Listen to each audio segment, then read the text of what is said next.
kuna vaRoma 5.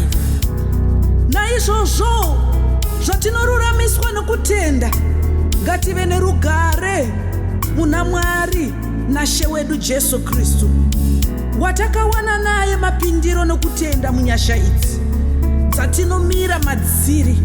Ngatifare netariro yekuona kubwinya kwaMwari, zvisati zviri izvo bedzi, asi ngatifarewo mumadambudziko, tichiziva kuti kutambudzika kunouyisa kutsungirira, kutsungirira kunouyisa kuidzwa, kuidzwa kunouyisa tariro, tariro hainyadzisi, nekuti rudo rwaMwari rwakadirwa mumwoyo yedu naMweya Mutsvene watakapiwa. Nekuti tichiri pakushayiwa simba, Kristu panguva yakafanira wakafira vasingade Mwari. Nokuti zvinorema kuti munhu afire wakarurama, nekuti zvimwe mumwe ungatsunga kufira wakanaka. Asi Mwari unoratidza rudo rwake kwatiri pakuti Kristu wakatifira tichiri vatadzi. Rudo rwaJesu runoshamisa. Haleluya.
Ndiye Ishe wa madzishe.